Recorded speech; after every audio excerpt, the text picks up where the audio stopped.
Have you ever felt like you give everything to others and in the process something essential in you quietly vanishes? Your family is lucky, but what about you?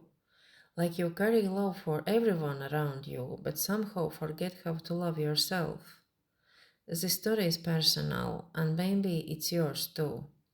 It's about how childhood trauma, silence, and early responsibility shape not just our choices, but our very sense of being, and how we can return not to who we were told to be, but to who we truly are.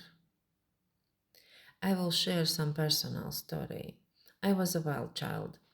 I sang to the walls, I danced in the hallways, I talked to strangers. It's dangerous now, right?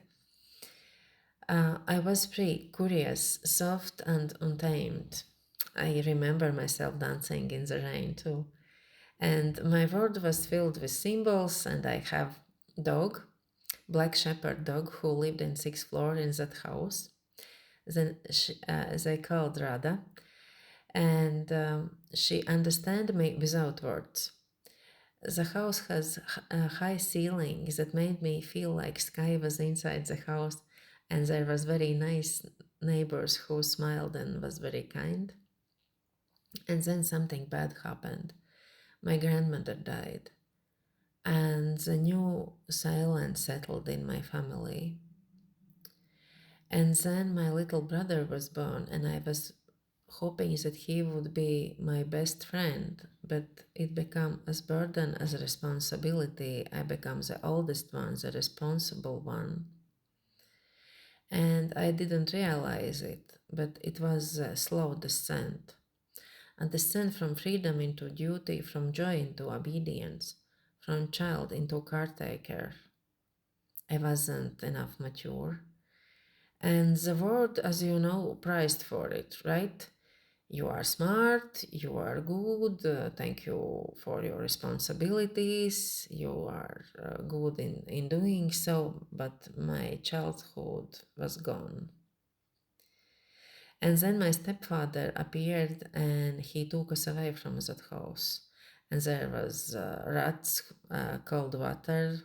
It was like the scent in another world, like Hades dragging Persephone into the underworld. And then I didn't want to wash the dishes and I said no. And then he put his hands around my throat. I was 10. The message was clear, I can't say no. And obedience is safety, and voice is danger. And love must be earned through silence. For many years, I believed love meant responsibility, that to deserve affection, I must serve. That if someone was angry, it was my fault. I very easily become feeling guilty. And Jung would call it a complex, a knot into psyche, where memory, emotion, and meaning live together, repeating like script. And it showed up everywhere, in relationship, in friendships, in my work, and drama became very familiar. And survival felt like love. And peace, it felt almost suspicious. But then I started listening. I was starting listening to my dreams, to my body, to the part of me that never forgot the sixth floor and the black dog who once walked beside me, the Rada. Healing didn't came all at once, it came in fragments, a sigh, a word, a boundary, a memory I dared to feel. I dared to feel anger to all my family members from my childhood. And then I began to understand myself not as broken, but as deeply adapted and wounded.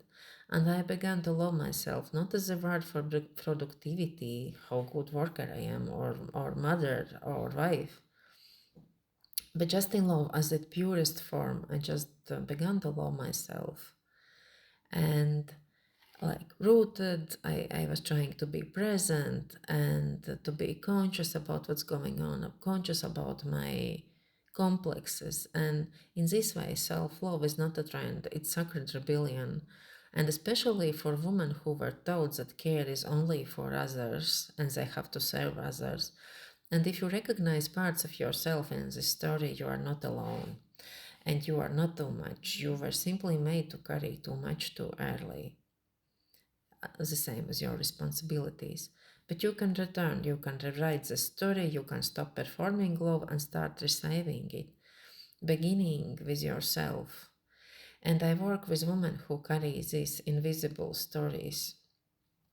Through Jungian work, through dream analysis and deep reflection, we create a space for you to come home to your own soul, to become home to yourself.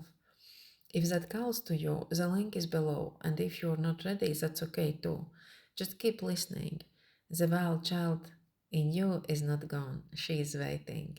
And the woman you are becoming, she is not late, she is rising. We'll wait for it. Thank you if you're listening to the end.